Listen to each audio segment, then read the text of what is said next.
Estamos de vuelta en la hora del economista. Muchísimas gracias por estar conectado a esta hora de la mañana. Recuerde, estamos aquí en el programa a las 9 en punto los días sábados y nos acompaña el economista Enrique Cornejo. Él ha sido ministro de Transportes y Comunicaciones y también de Vivienda. Enrique, ¿cómo estás? Bienvenido. Gracias, Rumi. Muy buenos días. Un saludo a todos los colegas.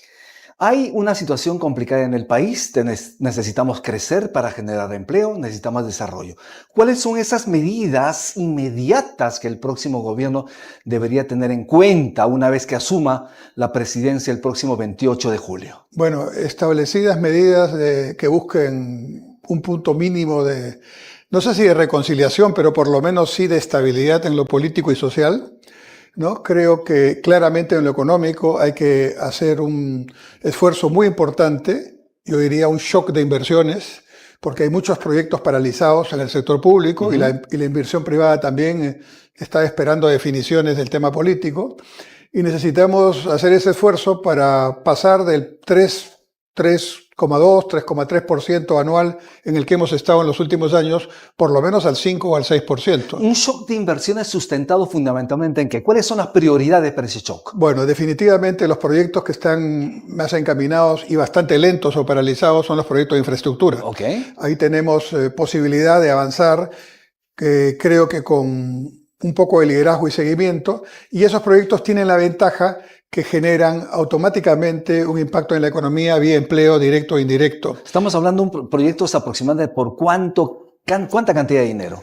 A ver, ¿Más de 60.000 millones, me parece? Sí, si empezamos a contar, hay algunos que están allí. Por ejemplo, hay proyectos que ya están concesionados, pero que andan muy lentos. Claro. Por ejemplo, el proyecto del anillo vial periférico. Antes se llamaba anillo vial nada más, ¿no?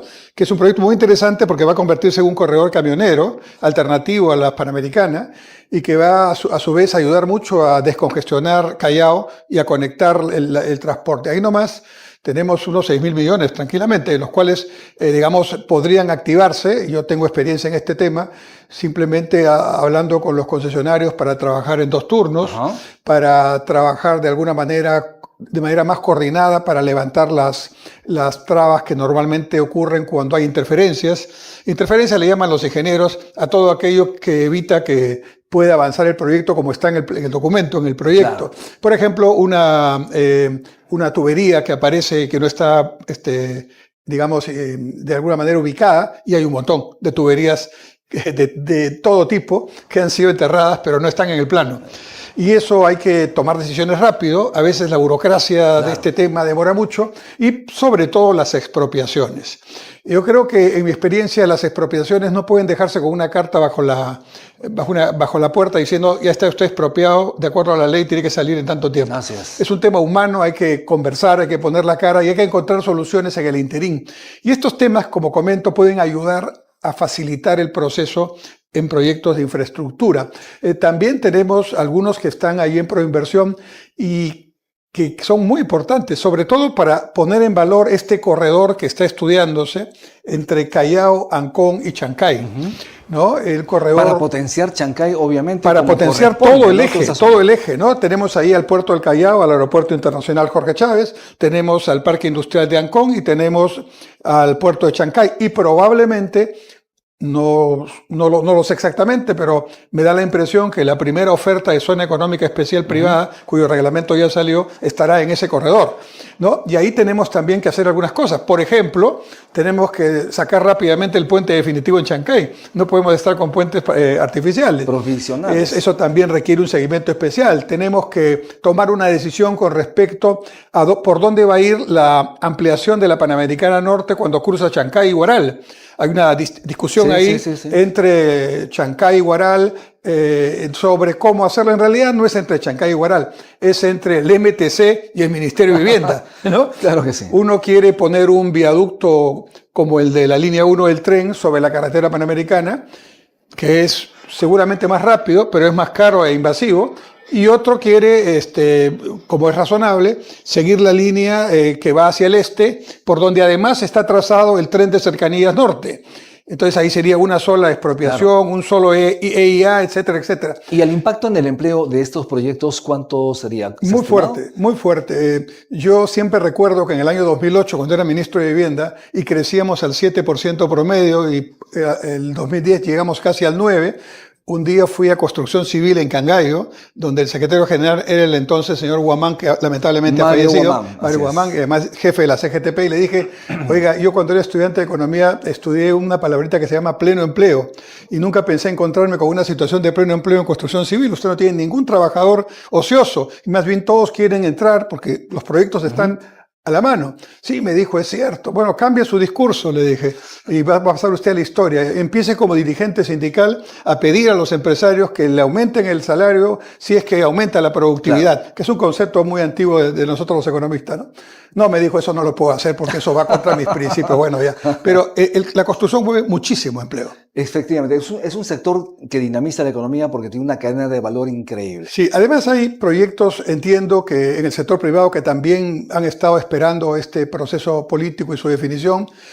Ahora, volviendo al sector público, también es cierto que en estos últimos años, desde el Congreso se han iniciado una serie de iniciativas de gasto bastante irresponsables, ¿no? La verdad, por un tema que originó el Tribunal Constitucional de generar una ventana inconstitucional, bien curioso, ¿no? El Tribunal Constitucional genera una ventana inconstitucional. Para, obviamente, darle la posibilidad de gasto justo en las leyes, en las normas al Congreso de la Exactamente. La República. Constitución dice claramente que el congresista no tiene iniciativa de gasto, pero la interpretación que hizo ese tribunal es que eso tiene que ver con la temporalidad. Entonces ha dejado abierto la posibilidad que en el futuro se puedan generar estas expectativas de gasto, y son varios miles de millones que el próximo gobierno va a tener que lidiar, porque lo que han hecho, la práctica ha sido la siguiente. Como había mucha presión por un proyecto, o un proyecto es importante, lo que hacen es proyectan el gasto del primer año. Claro. Pero no tienen presupuestado los siguientes años. Y si tú sumas todos los proyectos que están en esa condición, son varios miles de millones de soles. Es una corrección urgente entonces en el Tribunal Constitucional. Pero ponerle freno precisamente a esta decisión. Porque genera una situación que ya la habíamos cerrado Claro. en los años 2000, cuando constitucionalmente cerramos la 20530, que era una puerta abierta para una expectativa de pensiones que nunca estaban financiadas, pero que la gente creía que en algún momento iban a tener. Y la verdad que cuando se cerró eso, se crearon las condiciones para que en el 2007-2008 el Perú adquiriera el grado de inversión. En estos 5 años que se viene con fuerza, ¿cuánto el Perú debería crecer? Mínimamente al 5%. Esperemos que eso sea así. Sí, ¿De qué va a depender? Bueno, depende. Parte de lo que estamos hablando, además. Depende de que, en parte, en un 20%, que la inversión pública retome, digamos, la velocidad que debe tener, que se haga con transparencia, con prontitud, pero bien hecho. Y esto requiere también un shock de gestión en el sector público, que está bastante venido a menos en su ejecución física. Pero luego, implica fundamentalmente un 80% que la iniciativa privada recupere la confianza y deje de crecer al 9 o 10% anual y vuelva a crecer al 17, 18, 19% como crecía hace 15 años.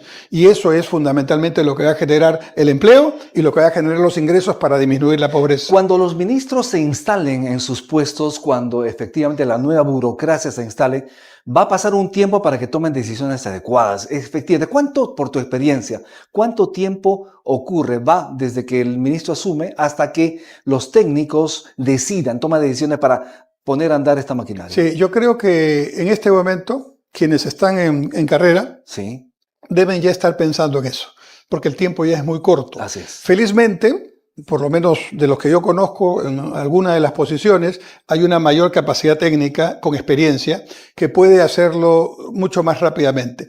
Lo primero que se va a encontrar es que hay una cantidad de temas pendientes, todos de tipo, vamos a decir, burocrático, corriente, que tienen que atender.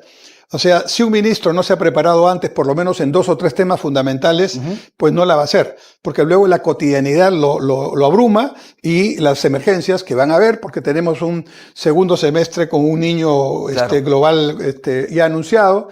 Tenemos que resolver este problema del gasto comprometido por el Congreso que acaba, ¿no? Y tenemos también que al mismo tiempo promover a la inversión privada y generar todo eso en poco tiempo para que haya un esfuerzo efectivo. Pero los funcionarios también tienen que salir de este marasmo, de esta decidofobia, ¿no? Ese terror a tomar decisiones como lo dice Hernán Garrioleca. En ese sentido, ¿cómo articular esfuerzos para que efectivamente las decisiones sean rápidas, Eso mucho depende. transparentes, éticas, eficientes y eficaces? Eso mucho depende del liderazgo. Si el general está al frente, los capitanes, los mayores y los comandantes van a hacer su trabajo. Si el general está en otra, Claro. o no sabe, los capitanes lo que van a hacer es la posición cómoda de decir, no sé, que corre el tiempo porque yo cuido mi puesto, ¿no? Así es. Eso es muy grave, eso es lo que está pasando. En el corto plazo, obviamente, la exigencia de la población peruana va a ser más empleo. Sí. Empleo y empleo y empleo. Obviamente, 350,000 jóvenes que salen cada año a buscar un puesto de trabajo no lo encuentran, Enrique. Entonces, en ese sentido, se tiene que articular, digamos, la política económica y fiscal que vaya en la dirección de generación de empleo. Lo has dicho claramente, es importante la inversión. ¿Pero qué más? Bueno, es que no hay forma de generar empleo decente, para usar el término de la OIT, en planilla, con derechos, si no es con crecimiento, y el crecimiento solo tiene una fórmula. La fórmula es inversión previa, y esa requiere estabilidad. Y eso lo quiere el grandazo, el chiquito, el nacional o el extranjero. Eso es lo primero que debemos enfocar. Y también tenemos que educar, hay que hacer mucha docencia para explicarle a los ciudadanos que la pobreza no se resuelve con un discurso o con un cambio legal, ¿no? Que bueno fuera. Hace tiempo ya lo hubiéramos podido resolver. Claro. No, se tiene que resolver generando las bases de inversión que permitan generar esos puestos de trabajo y al mismo tiempo esos ingresos estables para que la gente salga de la pobreza. Ahora, claro, se pueden tomar acciones inmediatas de muy corto plazo para ciertos sectores vulnerables, muy pobres, pero eso no es empleo, pues, ¿no? El empleo es que yo voy a algo para lo que estoy preparado, tengo más o menos las habilidades para desarrollarlo, tengo una estabilidad en el tiempo que me permite hacer mis ingresos, calcularlos para mí y mi familia, tener cierta tranquilidad. Eso es empleo. Exactamente. No un empleo decretado o un bono otorgado, ¿no? ¿Crees tú que ambas fuerzas políticas que han estado en esta competencia electoral pueden en algún momento encontrarse para justamente encontrar este derrotero que nos pueda llevar hacia adelante el país? Deberían hacerlo. Sí, yo creo que es urgente además. Yo creo que lo que está claro, independientemente del resultado, es que el país está dividido en dos. No sé si una parte de esa división está estrictamente unificado por una ideología, ¿no es cierto? Creo que en parte sí, ¿no? Pero me refiero al grupo que ha votado por el señor Sánchez, ¿verdad? Yo creo que allí hay una variopinta estructura de votantes. Muchos de los que han votado por el señor Sánchez no son ideológicamente afines al señor Sánchez. Han votado porque tenían que encontrar alguna forma, porque no querían votar de la otra manera. Y ahí se encuentra mucha juventud. Yo trabajo mucho con jóvenes, soy profesor hace mucho tiempo y pregunto, converso con ellos. Ellos han estado buscando alguna alternativa diferente. ¿Qué te dicen los jóvenes, tus alumnos? Bueno, muchos votaron por Nieto. Me imagino que yo te cuento que enseño en San Marcos y muchos votaron por Nieto y estaban en la indecisión de por quién votaban en la segunda vuelta. ¿Pero qué te dicen ellos respecto al futuro del país? No, bueno, ellos esperan. Estoy en una facultad un poco atípica en San Marcos, ¿no? San Marcos tiene todas las ideologías que tú puedas imaginarte, pero hay una escuela que se llama Negocios Internacionales, de la que soy fundador, donde los chicos quieren ir a Harvard, ¿no? Donde en el 5º ciclo les ponemos 2 cursos en inglés. Si no sabes inglés, por lo menos escucharlo, no vas a aprobar el curso. Claro que sí. Estos chicos, evidentemente, hacen la diferencia en ese sentido. Así que la experiencia que yo tengo directamente es con muchachos que cuando sus compañeros vienen y les pasen compañeros vengan a protestar, le dicen, bueno, tengo mi examen, pero ¿de qué estás protestando? Estamos protestando por el tema. Si es un tema de la universidad, mayores presupuestos, se suman, pero es un tema de fuera, le dicen, a ver, explícame qué es lo que estás diciendo, y cuando los hacen ya discutir, ahí los compañeros se quedan un poco cortos porque no tienen argumentos. ¿Qué te dicen respecto al capítulo económico de la Constitución? Porque me imagino ha encendido el debate también en las universidades. Es un curioso debate, ¿no? Porque es un debate en el que los que participan parece que no han leído el artículo. Uno de los componentes de ese debate dice que estamos discutiendo entre una economía de libre mercado y una economía que no sé cómo se llama, donde el Estado, le llamaron, sí, economía estatal de mercado. Un congresista de Perú Libre le puso ese nombre. No existe, ¿no? Pero bueno.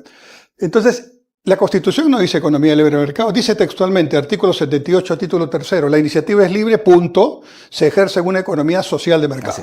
Y aquí lo que hay que buscar es una economía social de mercado. Claro. En una economía social de mercado, en los países que la aplican, hay varios, en Europa, aquí en América Latina hay 1 o 2, ¿no? ¿Qué es? Es una economía donde hay un Estado y hay un mercado. El mercado tiene sus tareas, el Estado tiene sus tareas. No compiten entre sí. Ni el Estado quiere ser mercado, ni el mercado pretende que no haya Estado. Los dos están. Y hay experiencias muy exitosas, con diferentes matices. Toda la Europa nórdica, que está en los primeros indicadores de felicidad, de competitividad, de desarrollo humano, Todos son economía social de mercado con matices, ¿no? Y esto tiene que preservarse, obviamente. Claro, y entonces el gran tema que no se discute y con el que creo que deberíamos entrar en la academia y políticamente es qué tipo de Estado debemos tener acá. Algunos dicen que hay que volver al Estado de los 70. Bueno, eso es una barbaridad, ¿verdad? Es como decir, ya me equivoqué y lo vuelvo a hacer. No, pues. Hay que hacer un Estado, sí, que sea, como tú dices, transparente, eficiente, Eficaz. ojalá, eficaz. Y que haga la cosa con calidad, además. Con calidad, pero ojalá también oportuno. Y rápidamente. Porque hay un refrán que dice el tiempo es oro, ¿no? Pero en políticas públicas el tiempo es vida. Perfecto. Si tú cuando pasa mucho tiempo no atacas problemas serios como pobreza o desnutrición crónica o anemia, esos niños van a cumplir 5 años con el cerebro no desarrollado. Y ahí tú tienes que atacar en el momento adecuado. Tú no vas a ir a un velorio de un amigo 15 días después del velorio, ¿no? Tienes que ir el día del velorio. Ya, aquí no estamos hablando de velorio, sino de nacimiento, con un cerebro que se produce todo su crecimiento neuronal en los primeros 5 años de vida. Ahí tiene que estar el Estado. Enrique, muchísimas gracias por estar en el programa. Muchísimas gracias despedida de las audiencias, los economistas del país y otras más que se están viendo en este momento. Bueno, agradeciendo la invitación y exhortando a todos a que tengamos tranquilidad, que veamos las cosas ya pasada la euforia de la campaña política, mirando hacia adelante, no con el espejo retrovisor, y mirando hacia adelante, miremos los números y con los números en la mano discutamos, porque felizmente estamos en democracia. Y en la democracia podemos tener diferentes posiciones, pero tenemos la inteligencia y la capacidad para buscar puntos de consenso. Ese es el desafío en este momento. Puntos de consenso con la finalidad de llevar el país hacia adelante, hacia el progreso, obviamente el desarrollo que tanto anhelamos los peruanos. Así es. Muchísimas gracias por estar aquí. Gracias. Estuvimos con Enrique Cornejo, ex ministro de Transportes y Comunicaciones y también de Vivienda. Haremos una pausa en la hora del economista, ya regresamos. Ya volvemos con